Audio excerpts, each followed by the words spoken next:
and moves were made. Hands were shook, money exchanged hands, possibly drugs.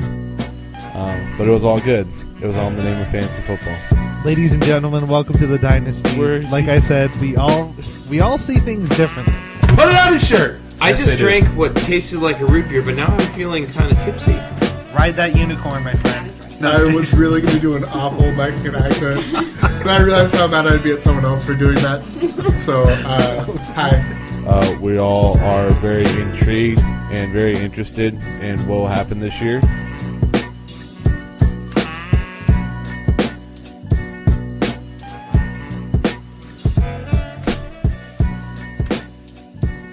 It's 9:47 in the p.m. This is Peter Livingston, host of the Dynasty podcast. It is a seasonal fantasy football podcast in which 12 friends enter, one leaves champion.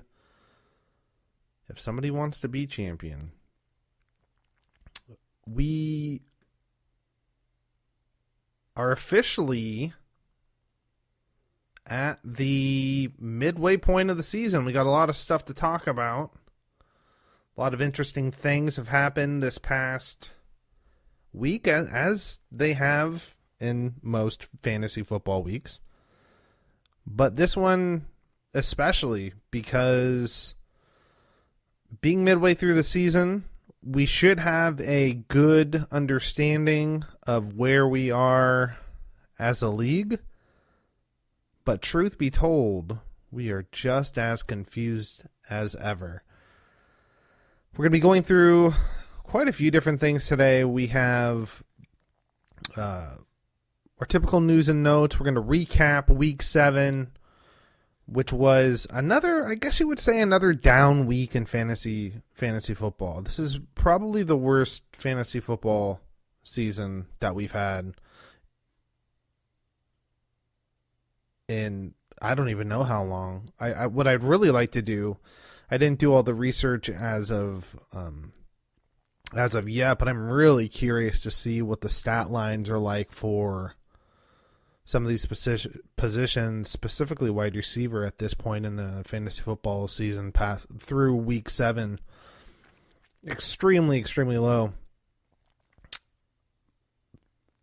Running back is a different story, and we'll get into that. We're going to be getting into some of the transactions that also happened. We're going to be looking back at some of the top keepers and draft picks and how they fared so far this season. We're going to be looking at teams and our original projections and how they fared so far. And then I'm also going to do some rest of season predictions as well. So this is going to be a lot that I'm going to try and cram into an hour. We'll see how I do. We will very quickly go through news and notes. First thing, of course, Ezekiel Elliott, another week in the books, and he's still going strong. Marshawn Lynch, his suspension also was contested, but they will keep it for the 1-game suspension. Zeke, on the other hand, nothing new really to report in terms of whether the 6-game suspension will be brought on for this season or next season. I just think it's so weird. I don't understand the prolonging. That's one of the things that I'm just kind of curious about. I wonder what the thought process is behind wanting to prolong, because that's essentially what they're doing, is prolonging the suspension. I just wonder why. You know, the funny thing with Tom Brady, when he got his suspension, he prolonged it till he was able to fight it and have them deal with it during the offseason. He didn't win the Super Bowl when he played the full year. He gets suspended for the 4 games, and then they win the Super Bowl. So I don't know. It's like you're prolonging the inevitable. And maybe, I don't know, maybe they feel like their window isn't going to be open very long because they really don't have a lot of wide receivers. Des Bryant is catching touchdowns, but maybe they feel like offensive lines don't last forever, and maybe they're just trying to strike while the iron is hot. I don't know, but The Zeke thing is extremely interesting. I definitely think so. But I think for the most part, he's still good to go. We have not heard anything otherwise. Marshawn Lynch, of course, ran out onto a field. Apparently, that was his cousin who he was trying to protect from getting beat up by Penn in the Raiders-Chiefs game. He, of course, shoved a referee out of the way and got a 1-game suspension for that. But Marshawn Lynch did end up coming back to watch the game from the stands and then take public transportation back to his house, which I thought was pretty awesome. In terms of major injuries, there isn't a lot to report in that. I mean, outside of Jay Cutler, who had a chest injury, which for the most part we're waiting to hear back on. He was having a pretty decent game before he left the game, and Matt Moore came in and filled in admirably. They actually came back, ended up winning that game, which was insanely surprising to me. Go Fish, 4-2. I don't know how long that's going to last. But he goes down. That doesn't really affect anybody in our league, strictly because nobody was really buying into Jay Cutler and what he had to offer. There were some interesting signings, though. Oh, Carson Palmer also broke his left forearm, which means he's probably out for the season. I wonder if he's going to retire.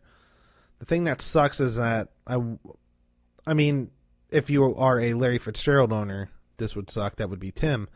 But it just sucks to see it go down like this, especially since we don't know how this will affect Larry Fitzgerald, who's having another really good season. And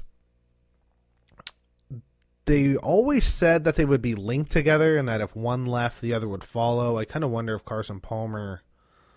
I mean, between Carson Palmer and Jay Cutler, you almost wonder if both of them will just hang it up for good. But, you know, who knows? So, yeah, 2 starting quarterbacks go down. A lot of people are just kind of nursing the same injuries and similar injuries or reoccurring injuries. So it's really hard to kind of get a grasp on how everybody's really doing. Of course, Aaron Rodgers is still out. An interesting signing for the Seahawks. They went and got veteran defensive end Dwight Freeney, who, for all intents and purposes, can still rush the passer. And this is a defense that's still, you know, they've lost a step. They seem to have lost a step every season, and it'll be interesting to see how this affects their team defensively and their ability to generate a few more points on the defensive fantasy end. So, again, not too much to cover. If there's anything that pops up when I quickly go through the last week in review, I will definitely do that. But let's go ahead and jump into that. Week 7 in the Dynasty. Week 7, of course, was a rivalry week in which all of the divisional teams play within one another and battle for supremacy. I faced Tim coming in at 1-5. Tim was at 3-3. Original projection 104-110 in favor of Tim. 102-96 is the final score in favor of me. I finally get that second one in the season. This was a big one for me, and I'll talk about that in a little bit. Actually, a lot later when I look at rest of season and some projections. This could have some pretty big implications for end of the season. So one of the big things in terms of transactions was I did trade Tyler Lockett for Matt Ryan with Joe. And I think I did not quite do the math, But I think that if I stayed with my original Red Rocket at quarterback, which I was going to do, I think I might have lost. And that was a trade. I kind of felt okay with doing that. Lockett, I was kind of hoping that he would have turned into Golden Tate in the way that they were using Golden Tate and trying to get big explosive plays. And not really, he's getting snaps, but it's just not working out with Baldwin and Jimmy Graham, and then whoever the other guy that came in and is taking stuff away, and he's just like a fourth option. I mean, he has potential, but I just sadly didn't pan out. I was hoping that he would kind of be that Golden Tate high-end wide receiver too, and it never ended up happening. He was hurt last year, had a decent rookie year, and this year I don't know if he has a touchdown, so it's been tough. But the Matt Ryan pickup definitely put me over the edge. Some of the big performances, if you can call them big, Mike Evans with 14 points, Des Bryant with 12, Mark Ingram with 17, and then Justin Tucker with 14, and the Carolina defense with 13. Really well-balanced effort. And then, of course, I have to mention just the fact that Terrell Pryor, 1.4 points, and then Alshon Jeffrey with 3.7. You know, Terrell Pryor has been absolutely horrible. If anybody wants a trade, hit me up. With Tim, I mean, this had the makings of a shellacking, if I've ever seen one. But the fact of the matter is that Ezekiel Elliott he just showed why he is one of the best running backs in all football. Granted, it was against the San Francisco 49ers, who are now without their top run stuffer, with that being, oh my God, I'm already blanking on his name. Went to the Raiders, signed with the Raiders. It'll come to me. Navarro Bowman. And Ezekiel Elliott with a 40-point performance, which I think only Kareem Hunt might have scored more, but just an absolutely monster of a game. Rest of Tim's team, really non-existent. Cam Newton at Chicago. I don't know what it is about Chicago. Teams have not been doing well when they go to Chicago. It's not like they have an amazing defense or anything, but my goodness. Only with 9 points. Larry Fitzgerald, Zay Jones, Tevin Coleman, surprisingly, with only 1.6 points. Easily could have disrupted. If you look at how he's been performing all year, 5, 10, 9, 14, 9 points, leading up to New England, which has been notoriously bad, 1.6 points. I was talking with Robin at some point. I even said it on the podcast, actually.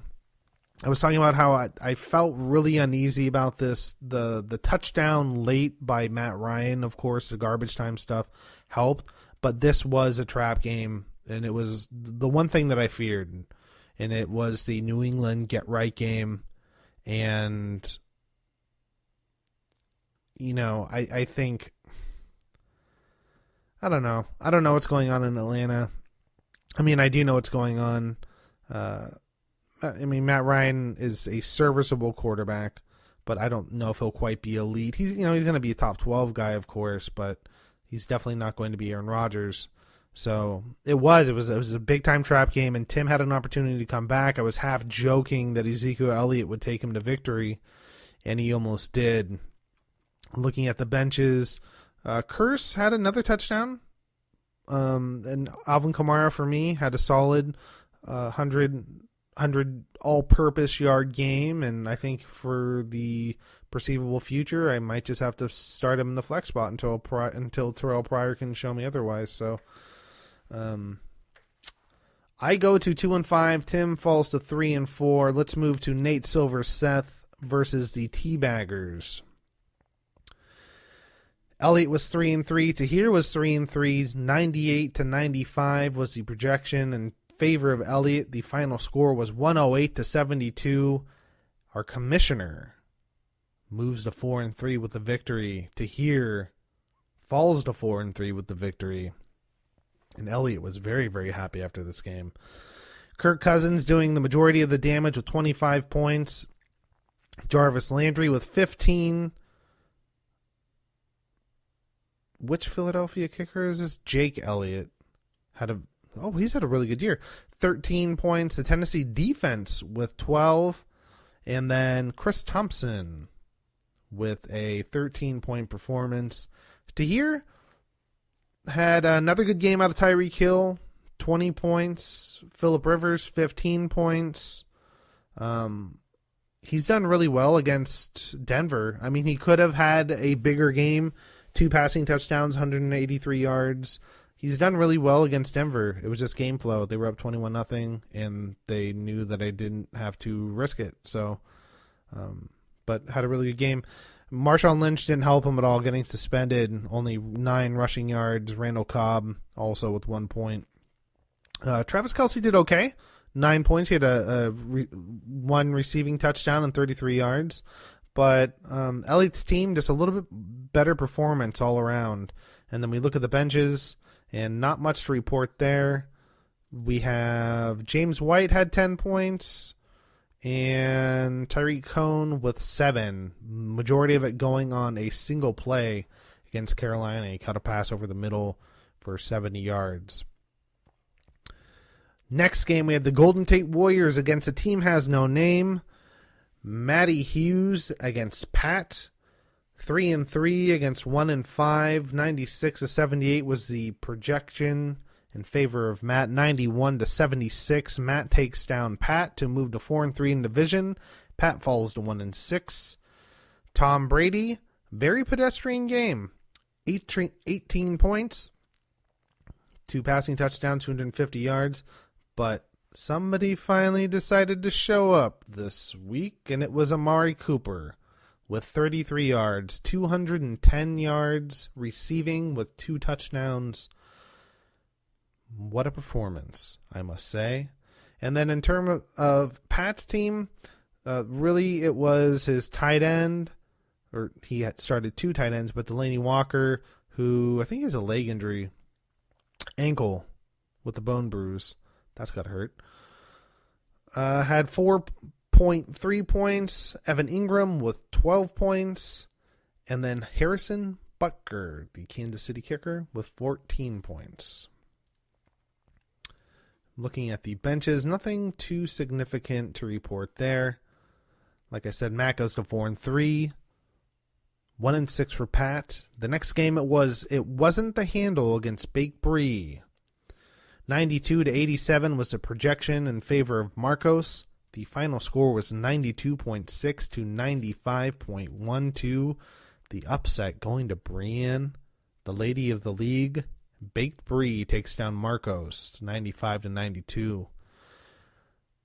Big players for Brienne. Carson Wentz with 32 points. He will probably end up being the number 1 quarterback in fantasy football this season, and probably will be the NFL MVP. Cooper Kupp with 11 points. Aaron Jones with a 20-point performance against New Orleans. Really anchored Brienne's team.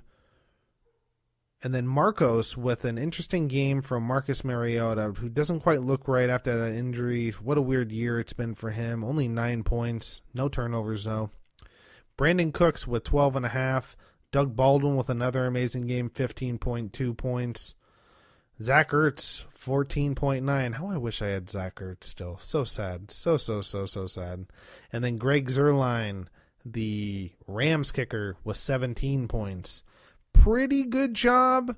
The big problem, though, Leonard Fournette was started, and he didn't play this week, nursing an injury against Indianapolis. If he would have started, did he have any other running back? Oh my gosh, he had the Jacksonville defense that got him 20 points on the bench. That hurts. But no other running back would have made a difference in terms of him winning. Giovanni Bernard only had 0.7 points. But man, Marcos had a shot there. But Brienne with the upset. Marcos falls to 3-4. Brienne goes to 2-5. Next up, we have Braggadocious 1-1 against Alcoholics Anonymous. The 5-1 Braggadocious 1-1s against the 3-3 Alcoholics Anonymous. Original projection 122 to 84. Final 81 to 72 in the upset. 2 upsets. Scott takes down Matt to go to 4-3. Matt falls to 5-2. Big performers. Dak Prescott had a monster game. 30 points. Ted Ginn Jr. One of the biggest games of his career in terms of yardage, 14.28 points. Nelson Aguilar, who's looking like the number one wide receiver in Philadelphia, if you're not counting Zach Ertz, 10.5 points. And then the Dallas defense with 15. He got a goose egg from Decker, goose egg from Vinatieri, essentially a goose egg from Austin Hooper, essentially a goose egg from Shane Vereen, and just, my goodness, still find a way to squeak it out. Drew Brees with 21 points for Matt Keiser, not too bad. Antonio Brown with essentially 13, and then 20 points from Le'Veon Bell, but a goose egg from his kicker, goose egg from Brown, and only 5 points from Rob Gronkowski, and then a single point from the Kansas City defense against Oakland, which was one heck of a Thursday night football game if you like offense. And A.J. Green with only 4 points. So it was kind of a perfect storm right there for the most part. The only thing that Keiser will probably be regretting is the fact that he had Jimmy Graham on the bench against the New York Giants. He had 11 points. He went with John Brown, who, for all intents and purposes, came off of a really good game. He's had 2 really good games, 8 and 12 points, and then only has 1 reception for 6 yards. That one is definitely going to hurt. So Keiser falls to 5-2. Scott goes to 4-3. A very nice surprise coming into the season. And then the final game that we have is the Fart Apocalypse against Carr Ramrod. Robin versus Joe, 2 past champions battling head-to-head. The projection was 109 to 100 in favor of Robin. The final score was 106 to 91. Robin takes down Joe to move into first place in the He-Man Woman Haters division. Solid game from Tyrod Taylor, 20 points against Tampa Bay. Tyrod Taylor, imagine if he actually had some weapons. Imagine what he'd be doing. My goodness. He was a guy that I liked a lot coming into this year, and then they traded Sammy Watkins, but he's still producing. Really good spot start. Julio Jones, he finally got something going. It was in garbage time, but you know what? You don't really care. You just wanted the production. 16 points. And then you look at Kareem Hunt, who, again, we're looking at his floor right now. A bad Kareem Hunt game translates to 12 points. And then Shady McCoy. This is a game that Robin has been waiting for all season long. Since week 1, where he had 16 points, he's been a little bit of a dud. Finally breaks out against Tampa Bay with 22 points. And then Ryan Suckup, the Tennessee kicker, has a monster game, 15 points. With Joe, Russell Wilson, they really poured it on late. Russell Wilson, he's one of those quarterbacks, we've been saying this for years. I don't even know why they try and run the ball. They should be like a 70-30 run to pass to run ratio team. They really need to just throw the ball and put it on Russell Wilson. I mean, it's just the run thing isn't working. They just need to throw the ball with him. Jordy Nelson with only 1.3 points to his name. Tyler Lockett, 6.4 points. All around wide receivers, I don't even know if they cracked 10 total points for Joe. Carlos Hyde, a pedestrian, 8.8 points, not bad. You know, if he has a touchdown, you're talking completely different about him. And then Todd Gurley with a monster 21-point game, with Jordan Reed finally having his breakout game of the season, 18.4 points. He has been bad all year. But it wasn't enough for Joe. I'm looking at the benches. Jameis Winston with 24 points. I talked about this before earlier in some of the past podcasts. Jameis Winston is just one of those quarterbacks where when you watch him play, there's a lot of fantasy players out there this season where you watch them play in person, you want to throw up a little bit, but then you look at the stat sheet and you look how they produce for fantasy, and you'll take it. That's going to be Jameis Winston. He's probably going to flirt with being a top 5 guy this year. And it's not going to be on style points, but he's going to get it done some way, shape, or form. I don't even know how he gets to where he is, but he's making it happen. So I want to go ahead and break down the league where we are at right now in Week 7. Week 7 is in the books. After Week 7 is really what I meant to say. We're going to start with the He-Man Woman Haters Club, the number 1 team in that division. The Fart Apocalypse with the 5-2 overall record, 3-0 division record, 728 points for. The second place team is Car Ramrod, 5-2 overall record, 2-1 division record, 713 points for. It wasn't the Handle. Marcos is in third place, 3-4 overall record, 0-3 division record with 713 points for. And then Baked Brie, fourth place with the 2-5 record, 1-2 division record, and 592 points for. Bad Sports Pun division. The number one team is Braggadocious 1-1 with a 5-2 record, 1-2 division record, 769 points for. The second place team is the Golden Tate Warriors with a 4-3 record, 3-0 division record, which could end up being huge coming down the stretch, with a 687 points for total. Alcoholics Anonymous, the number 3 team in Bad Sports Pun, also with a 4-3 record overall, with a 1-2 division and 555 points for. Scott is doing his best Matt Hughes impersonation circa last season, trying to sneak into the playoffs right now. And the team has no name, Pat, bringing up the rear in fourth place with a 1-6 overall record, 1-2 division, 524 points for. Looking at the Roger Godelli division, the number one team, our commissioner, back up on top, first time since the second week of the season, I believe. 4-3 overall record, 2-1 division with 605 points for. Followed by Tahir with a 4-3 overall record, also with a 2-1 division record with 604 points for. So he is 1.25 points behind Elliott in leading the division. The number 3 team, the Bertchurgs, Tim, with a 3-4 record, 1-2 in the division with 737 points for. Right now he is 32 points behind the point leader, which is Keyser, with 769. And then in fourth place with the 2-5 record, 1-2 in the division, 636 points for, is yours truly, your podcast host, Pete Livingston and the Fighting Sponges. So the top 4 teams right now, if we were looking at the playoffs starting today, we would have Braggadocious 1-1. Matt Keyser as the number 1 overall seed. The number 2 overall seed would be Fart Apocalypse. The number 3 seed would be Nate Silver Sith, our commissioner. And then the number 4 seed, the wild card, would be Car Ramrod Joe with his 5-2 record.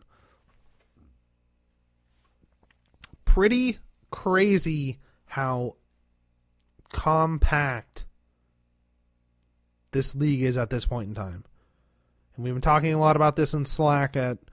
We were looking at, there was a lot of gripes early in the season about the way that this league was shaping and how talent was seemingly going towards maybe 3 or 4 teams.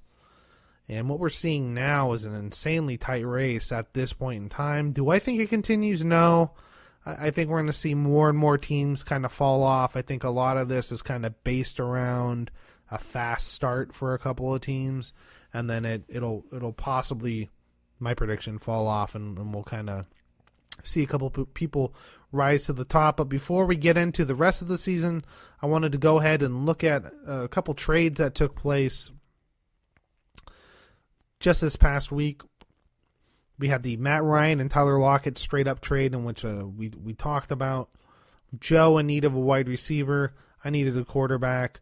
Wasn't a big fan of the matchup, but it ended up being the right call anyway, and I'll take a win. Trading Tyler Lockett for a win any day of the week. And then we had a trade between Alcoholics Anonymous, Scott, and the Teabaggers Tahir, who sent Jarek McKinnon in a 7th rounder for J.J. Nelson and a 4th rounder. So Jerick McKinnon, of course, goes to the Teabaggers. The funny thing is, of course, this week, Jerick McKinnon is not the number one back in Minnesota. It's such a weird fantasy football year. Coming off of two of the biggest games of his life, 21 and essentially 22 and 20-point games back to back.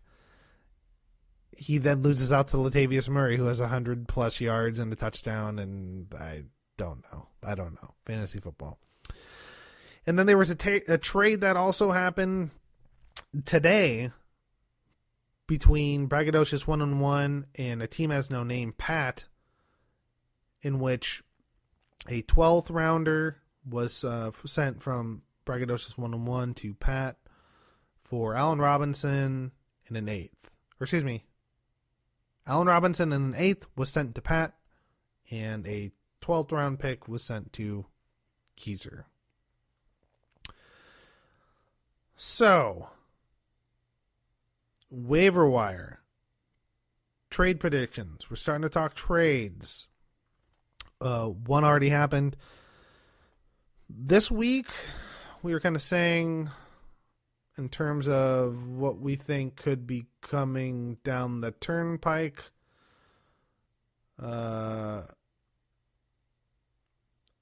I think we're going to set the line. I think one trade already happened. So, I think we were even talking trade over-unders before this trade went through.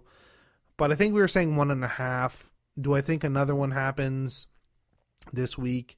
Yes. I kind of think that there could be a few trades happening. I would say I would set the line at 2.5. I kind of half-jokingly said 5.5. I don't think it's going to be that much. But I think that this week some teams are going to try, especially since it's another rivalry week, right? And we're trying to emphasize this a little bit more. I think that we might see some trades go through. And I'm going to set the line at, I think, what did I say, 2.5, 3.5? I'll say 2.5, and I'll take the over. I could see 3 trades happening this week. I know one already happened, but I think teams are really going to try and leverage some of the matchups. And we'll get into those matchups tomorrow. We won't be breaking down Week 8 quite yet, but I think we'll have a little bit of fun right now. And what I'd like to do is, at this point in time, I want to look at our draft and how it fared, looking at the first 2 rounds, and then I also want to do the sad/fun part where we see where all these people are landing in overall rankings. So let's go ahead and we'll break down. Let's do the first 6. We'll break these down in groups of 6. So the number 1 overall pick, Antonio Brown. Second, that went to Braggadocious. Fart Apocalypse, Julio Jones at 2, LaShawn McCoy at 3 for Fart Apocalypse. AJ Green goes to Braggadocious 1-1. Ezekiel Elliott to the Berkchurgs. And then DeMarco Murray went to It Wasn't the Handle. So we had 3 wide receivers, 3 running backs in our top 6 picks. And if we're going to break this down, I know that I said earlier in the season, one of the reasons why I was okay with trading my first round pick was because of the fact that I wasn't super thrilled on the available talent there. At this point in time, there was no Zeke. And even if there was Zeke, I wouldn't be getting him. And you could definitely make the argument that maybe Antonio Brown, who I probably would have gotten, might have made my team, a little bit better. But he's been very up and down all season. But that's neither here nor there. But let's go ahead and look at offensively. For the wide receiver position, since those were some of the first ones I wouldn't pick, the number 1 wide receiver with 95 points is Antonio Brown. So in terms of wide receivers and first round picks, number 1 overall picks. Antonio Brown, I would say, is far and away the best one there. I'll go into, you know, a little war-ish win above replacement type thing in a little bit. But then I also want to look at Julio Jones, who finally cracked the top 25 after this past week and is now at 52 points. He right now is the 21st overall wide receiver, which I can't believe that we're saying that at this point in time. Got his first touchdown in week 7. You know, and all year they were saying they wanted to target him more. If you saw the touchdown that he got, it was like watching a teenage older brother with like a toddler, and he just like fucking rips the ball out of a grown man's hand for a touchdown. And if there's any play that shows you why you need to just throw him the fucking ball, regardless of being double teamed, you have to treat him like Megatron. It didn't double team, triple team. Matt Stafford got it. Matt Stafford said, this is who we need to lean on to win. And I'm going to throw him the fucking ball. Like, I do not understand why the Atlanta Falcons are getting so cute on offense. Throw him the damn ball. When you look at the targets, 9 targets in week 2, 100 yards. 12 targets in week 3, 91 yards. And then all of a sudden it's 4 and then 7. And then there's like a direct correlation with Julio Jones with targets and yards. 4 targets, 3 reception, 30 yards. 7 targets, 6 receptions, 72 yards. 13 targets, 9 receptions, 99 yards and a touchdown. It's like, throw him the ball. He's a very good wide receiver. Just throw him the ball. My God. It's unfathomable. But right now, Robin can't be liking the Julio Jones pick at number 2 overall, especially with the value there. And then AJ Green, who is the other wide receiver that was taking, he's performing pretty good. He's number 5 wide receiver overall, and I think you'd probably take that. He's got 70 points. Having a pretty good year, 545 yards receiving with 3 touchdowns. He's definitely up there in terms of yardage. Of course, far and away, Antonio Brown is leading by all means with 765. But AJ Green is doing very solid. As soon as they made the trade, even before they had the offensive coordinator change, he was still putting up not like great numbers. It was 7 and 7 essentially, but you know, you start adding touchdowns into that, and he's starting to do what he's supposed to do. Let me get some water real quick.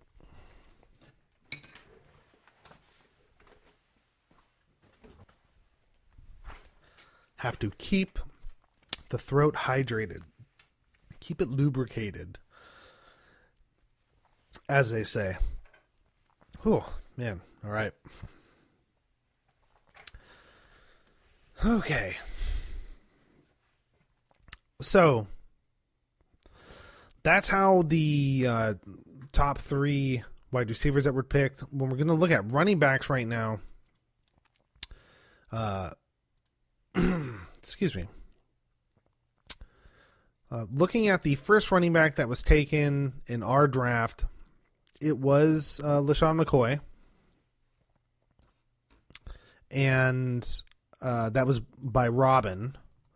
And right now, let's see, he's 10, he's a number 12 running back in fantasy football. Now, you're not super thrilled on that when he's the number 1 running back that was picked overall.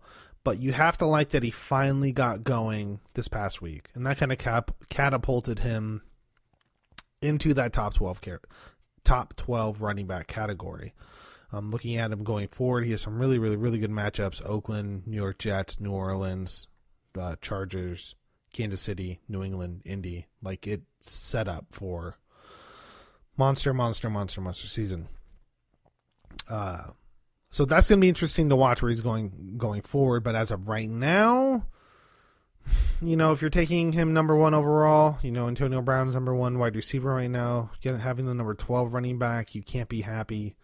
But going forward, I'm interested to see where he finishes rest of season. The second running back, Ezekiel Elliott, went to Tim. And, excuse me, man. He right now is the number 5 running back in all of football, behind Todd Gurley, Kareem Hunt, Leonard Fournette, and Le'Veon Bell. So, looking at that, you're kind of like, well, you're kind of hoping that he'd be number 1, but truth be told, you have a top 5 running back at this point in time. I think you definitely have to be happy with that. Especially with all the uncertainty, it's a nice surprise to get that at the number 5 spot. Taking that risk definitely worked out for Tim. And then the third running back that was taken was by Marcos. And that was DeMarco Murray, who at this point in time is the 20th running back in all football with 57 points. So, excuse me for burping. So definitely not, you can't be too happy at this point in time with the production from DeMarco Murray. It's been really hit and miss this year. The carries haven't quite been, they have. He's been hitting double-digit carries, which is nice. But the touchdowns haven't been there. He's only had 2. And when he's gotten the touchdown, he's gotten 18 and 14 points respectively. But he's going into a bye week this week, and then he's coming back out Baltimore, Cincinnati, Pittsburgh, Indy. It's going to be interesting to see what happens going forward. The one thing you have to be worried about is are they going to start transitioning him to start splitting carries, or are they going to just try and really ride him out for the rest of the season, especially in that AFC South where nobody's truly out in the AFC South. Let's go ahead and look at the next 6 players. We have Dez Bryant, Rob Gronkowski, Todd Gurley, Amari Cooper, Melvin Gordon, and Delvin Cook, all making up the back half of the first round. And let's go ahead and look at Dez Bryant, who was drafted by Brienne, and then I ended up trading for him. I can't remember the trade exactly. I think I traded a second round draft pick, but I think that's about right. I think it was. But Dez right now, let's see, is the 15th wide receiver in all fantasy football. I would not be saying that is first round material at this point in time. He is 40 points behind the leader, Antonio Brown.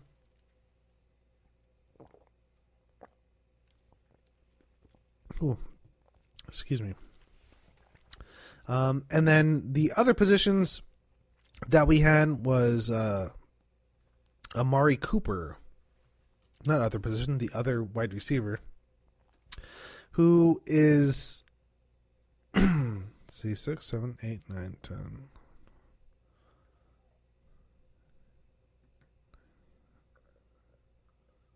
Excuse me, Dez Bryant is the 15th wide receiver in fantasy football. And then Amari Cooper is the 19th wide receiver in fantasy football. Only 3 behind Dez Bryant. Big drop off from Dez and Tyreek down to Brandon Cooks and DeAndre Hopkins. You go from 95 to 81 down to the 70s, and then everything starts to kind of quagmire together. But Amari Cooper sitting there at 19 with 53 points. That last game certainly helped him. That's for darn sure. He had 2/3 of his performance, 2/3 of his production was in his last week's performance. So definitely is saving his fantasy season, hoping that he gets the yips out of his system and can actually catch a few balls. Going into round 2, the front end of round 2, we had Marshawn Lynch, Brandon Cooks, Aaron Rodgers, Christian McCaffrey, Drew Brees, and Greg Olsen. Let's go ahead and, since we're on wide receivers, let's stick with Brandon Cooks. Let's see where he's faring at this point in time. He is the number 3 wide receiver in all of fantasy football. Behind Antonio Brown and Tyreek Hill, the number 3 wide receiver again is Brandon Cooks. 74.7 points through the first half of the season. Drafted in the second round. Let's go ahead and hit the... Oh, of course, we know Rob Gronkowski is number 1 tight end in all fantasy football. I totally forgot to do that. But let's just go ahead and look at the discrepancy. Actually, he's not. He's number 2 behind Zach Ertz. But still, Rob Gronkowski, you look at the yardage, 452 yards and 4 touchdowns behind 494 and 5 touchdowns from Zach Ertz. And the thing about Gronk is that he's actually had a couple of plays that have been negated this year, which would definitely give him the edge in yardage and another touchdown earlier in the year. So Gronk could easily be the number 1 fantasy football. He could easily be in the 80s, maybe in the 90s at this point in time. But these two guys are looking really, really good. And Travis Kelce isn't too far behind either with 61 points. So if we're going to look at Greg Olsen, definitely not going to be in the top 25 with the foot injury. So that definitely hurts in the second round. But then let's go ahead and look at quarterbacks.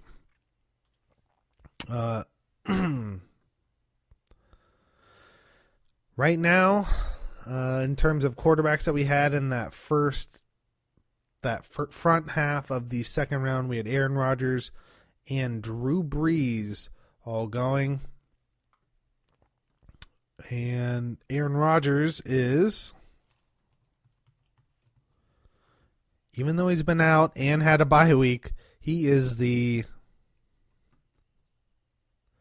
number 11 quarterback in all fantasy football. At one point he was number 1 quarterback, definitely performing at value, but no longer is he. Now it's just a really sad second round draft pick. Drew Brees is the number 10 quarterback in all fantasy football. Not necessarily performing up to his draft spot in the second round at 112 points. 40 points behind the leader in Alex Smith. So if you're going to kind of do a little war exercise, wins above replacement, you look at the top 12 quarterbacks. Right now, at this point in time, Alex Smith is about 47. He's about plus 47 above his replacement, Josh McCown. Shout out to Josh McCown being a top 12 quarterback right now through the first half of the season. Have to love that. And then Christian McCaffrey was the other running back that was taken with Marshawn Lynch. So Marshawn Lynch and Christian McCaffrey. Marshawn Lynch is not even in the top 25, so he's not performing up to snuff. And then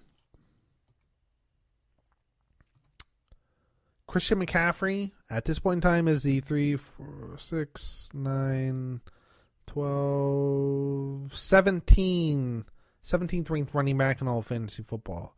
Getting that in the second round. Probably aren't too stoked on that. Maybe. But in terms of available talent, that might be the right pick if you're looking at what was available at that point in time. Outside of Kareem Hunt, of course, who's killing it. Let's go ahead and look at the backside of round 2. Backside of round 2, we are looking at Joe Mixon, Lamar Miller, Jordy Nelson, who was capped, Mark Ingram, who was capped, Mike Evans, who was capped, and T.Y. Hilton. Oh, I forgot to touch on Melvin Gordon. Let me just real quickly. Melvin Gordon was the 11th pick, so the overall pick. He was capped, and right now he is the number 6 running back in all of fantasy football. And if we're going to do a little war, looking at, top 24, Aaron Jones, 54, 136. 136 minus 54 is 82? Let me check my math.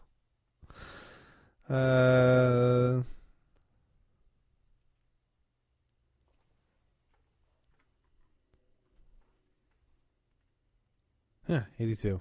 So, plus 82 for Todd Gurley at this point in time. So the other running backs that we're taking, Joe Mixon in the second round, another rookie that went to Marcos. He is not in the top 25 at this point in time. So definitely not performing up to snuff in terms of his draft position. And then looking at Lamar Miller. Lamar Miller at this point in time is the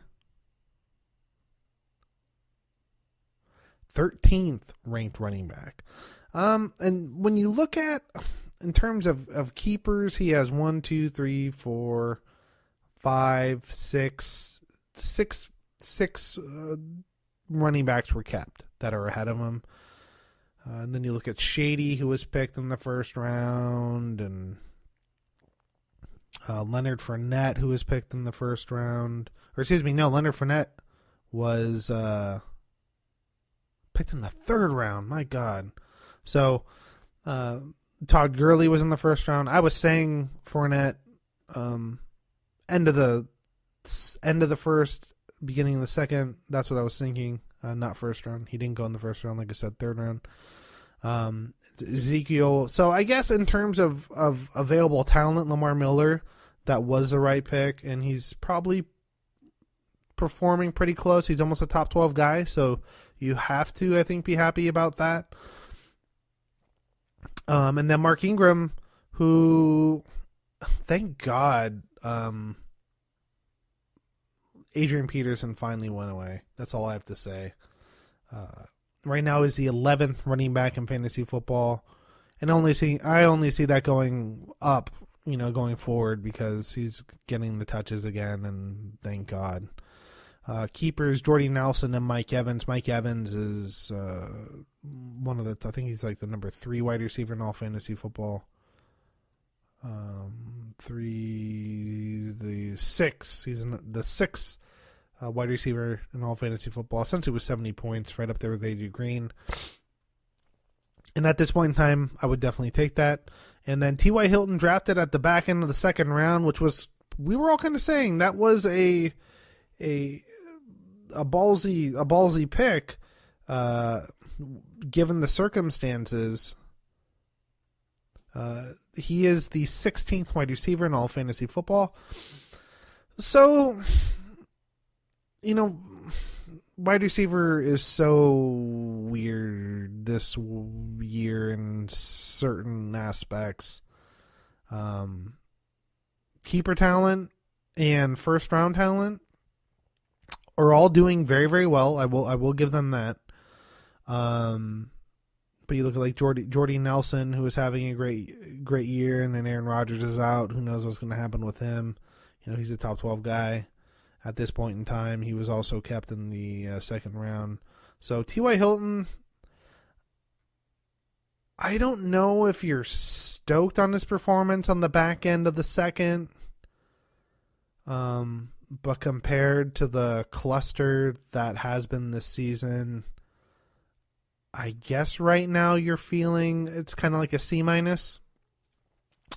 Looking at that. So first 2 rounds they've been pretty interesting. Then you look at Leonard Fournette, who was in the 3rd round, who is a top 5 running back. Demaryius Thomas has been non-existent. Kareem Hunt, top 5 running back. So Fournette and Hunt both went in the 3rd round. Michael Crabtree, in terms of wide receivers, is a top 10 guy. It looks like he is the number 8 overall wide receiver, picked in the 3rd round. We made the argument earlier in the year that Mike Crabtree, is he better than Amari Cooper? Amari Cooper finally broke out, but Mike Crabtree has again been the man. Larry Fitzgerald in the 3rd round ended up being very good value so far this year. Of course, we just had the injury. We'll see what happens. And then, of course, DeAndre Hopkins being kept top 5 wide receiver right now at this point in time. And I think he'll be a top wide receiver going forward. Carlos Hyde being kept in the 3rd round. Pretty darn good value. How is he faring this season so far? Being kept by Joe. Carlos Hyde, top 10 running back at this point in time. He is the number 9 running back in all fantasy football with 83 points. So having a pretty good year for himself right now. And then Devontae Parker, pretty good. Darren McFadden, 3rd round, not so good. And then Le'Veon Bell being kept in the 3rd is, of course, really good. So those first 3 rounds, it's been pretty interesting. I think that there are some people that are performing very well at where they were drafted, but there's also been some busts. Quarterback, of course, going in the 2nd round. Number 1 quarterbacks are typically going to go in the 2nd round, maybe. And I think you saw Drew Brees and Aaron Rodgers go more out of necessity for teams because of roster makeups. But looking at that 3rd round and the value that was found there with Leonard Fournette and Kareem Hunt, those are definitely people that are going to be 1st-round draft picks next year. So it's going to be interesting to see what talent gets pushed down looking into next season. I know it's a little early to start talking about that, but looking at the value that's there at this point in time, is DeAndre Hopkins going to be a 1st-round keeper next year? If you like what you see this year, he very well could be. The Bertchergs, Tim, could have another year of DeAndre Hopkins. So, and Le'Veon Bell, a lot of good talent in the 3rd round, keeper and otherwise. So, I encourage the rest of the league, look through this. If there's anything else that's really interesting that they want me to bring up at the podcast tomorrow, feel free to do that. Look at some people that really performed well, that hasn't performed well. I think it's been a lot of fun. I know on my end, granted, where they're kept, it doesn't hurt me too much. But looking at my wide receivers prior, especially, was a guy who I didn't think would quite do what he did when he was in Cleveland, but I thought he would at least be a strong, serviceable wide receiver 2, wide receiver 3. Isn't even worth starting at this point in time. So that's been a really big disappointment for me and on my end. Then, of course, the injury to Aaron Rodgers is never good either. So let's go ahead and look at the league and let's look at the original projections. The draft day projections had this. The top 3 teams would be Braggadocious 1-1. It wasn't the handle. And myself, all leading our divisions. With the number 4 team being the Golden Tate Warriors. And that wild card spot. The records were 14-0, 12-2, 10-4, and 10-4. If we're going to look at the current standings and the accuracy of it, the only one really right now is Golden Tate Warriors, who is 2nd in the division. That's where he was at before. And instead of being the 4th team, right now he's ranked number 5. And Marcos is 3rd in his division, and Robin is 2nd. Whereas before on the draft day projections, Robin was actually projected to be finished 3rd in his division. So kind of funny to see that. Joe is in second, right where he is today, same as in his projection. So we have some flippy flopping going on right now. Bad Sports Pun is the one that has been most accurate in terms of placement. We are a little bit inverse. Instead of me 1, Tim 2, I think it was Tahir 3, Elliot 4. We are the complete opposite. Elliot is 1, Tahir is 2, Tim is 3, I am 4. So it's kind of funny to see that. We have 1, the He-Man Woman Haters, where the 1 and 3 teams are switched around, but 2 and 4 stay the same. Bad Sports Pun, exactly correct. And then Roger Good Elliott is the exact mirrored opposite, the exact inverse. It's pretty interesting how that worked out. So, real quickly, I'm going to go, what I'll do tomorrow, I'll do a more detailed breakdown of the schedule going forward. I'll break down the games, but then I'll also do the schedule going forward. But I will say that my prediction is this. In terms of He-Man Woman Haters Club, it is going to come down to the last week of the season in at least 2 divisions. Joe and Robin is week 14. That is going to be for the championship of that division. And then for our division, the Roger Good Elliott division, I believe that me against Tim will also be for the championship of our division in going in to see who gets the playoffs. Now, what will be interesting is the Bad Sports Pun division,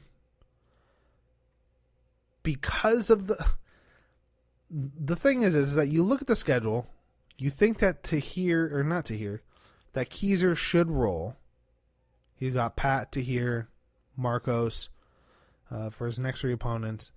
Tim could be difficult, depending on Elliot's schedule or who he has going that week in his matchups in week 12. That could be interesting. And then, of course, the Maddle in week 13 could be what decides the fate of their champion. But the dark horse, Scott, is waiting in the wings on week 14. If he can keep this streak going, who knows? He's been performing well above his projection totals. Maybe that's a championship game. But I kind of feel like Keezer, his team is really, really good.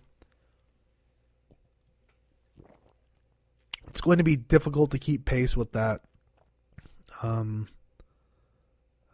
But I think that in the 2 divisions, the He-Man Woman Haters and the God Elliott division, I do think that it's going to come down to Joe and Robin and me and Tim for the championships. And I'll do a little more detailed breakdown with the wins and losses tomorrow. But that's where we are at this point in time. Man. Can't believe we're halfway through. 7 more weeks to go, and 2 more weeks of playoffs. Thank you guys so much for listening. I'm Peter Livingston. Follow me on Twitter at Peter Livingston. Shoot me an email at ffdynastypod@gmail.com. Thank you so much for listening. Tell a friend. Share. And your next podcast will be tomorrow on Thursday.